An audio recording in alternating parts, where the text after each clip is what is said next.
Well, just when you thought that they couldn't actually become more creative, pro cycling MPs have come up with this gem. Let's find owners of heavier vehicles, like 4x4s and SUVs, more. It's as if they've decided that owning a bigger car is a crime itself, isn't it? I mean, picture this. You're driving your trusty Land Rover, minding your own business, when suddenly, whack! You're slapped with a fine so heavy that it could fund a small country. Why, you ask? Because your car is heavier.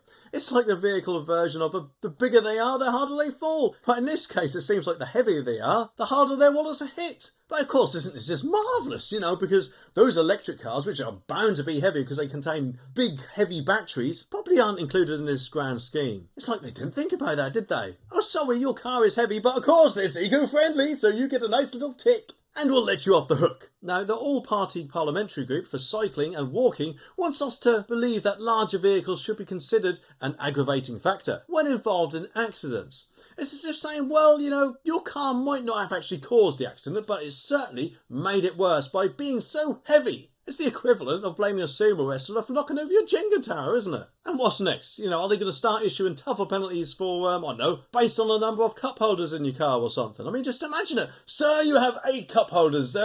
8 cups? They're distracting. You're going away for a long time because of that. And of course, it is a bit ironic that courts already recognise the extra responsibility of those driving heavier transport, like HGVs. Now they want to extend the responsibility to anyone who dares, of course, to drive an SUV. It's like saying, if you're going to drive a big car, you better be ready to pay big fines. I mean, who knows? Maybe next they might find people with big appetites at all-you-can-eat buffets. And let's face it, this proposal is definitely not going to sit well with motorists at all, isn't it? And some are rightly questioning its logic. After all, driving a 4x4 doesn't automatically make you a menace on the road, does it? I mean, you're not my girlfriend. Just like, of course, driving a small car doesn't guarantee safety. Electric cars are also heavier, so surely they should also be included in this. But guess what? I don't think they thought about that, did they? But anyway, the article says that owners of heavier vehicles such as 4x4s and SUVs should be handed larger fines under new proposals outlined by MPs, and pro-cycling MPs have called for larger vehicles to be seen as an aggravating factor when involved in serious accidents, and if introduced, the new driving law will likely issue tougher penalties to road users during sentencing, and it could mean owners of larger popular models such as Land Rover and Nissan Qashqais are most at risk. The request is found in a new report from the all-party parliamentary group of cycling and walking. The report will say that passenger cars vary greatly in weight, so the aggravating factors should, we argue, take this into account. Courts are already issued new guidance to recognise the extra responsibility of those behind the wheels of heavy transport such as HGVs.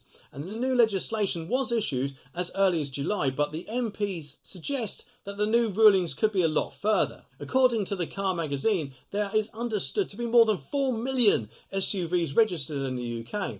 The policy is likely to be unpopular, therefore, with motorists and activators already questioning the idea. Claire Armstrong, of course spokesman for the campaign group Safe Speed, said the new policy was unlikely to make much difference. She told The Telegraph, driving a 4x4 does not make you a more dangerous motorist, and driving a small car doesn't mean you're safer.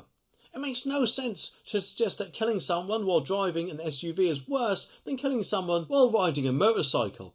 The group's new plan comes more than a year after the Highway Code introduced a new system in January 2022. The code now clearly states that those road users most at risk in the event of a collision are at the top of the pile. Meanwhile, apparently those who own larger vehicles, which can do more damage, have the large responsibility to act safely on the road. And it reads, everyone suffers when road collisions occur, whether they are physically injured or not. But those in charge of vehicles that can cause the greatest harm in the event of a collision bear the greatest responsibility to take care and reduce the danger they pose to others. Personally, I think everyone should have that same responsibility, but it's just me, I guess. And to me, it sounds nearly as bad as the thing in this video where apparently you could actually be arrested for using the wrong pronoun.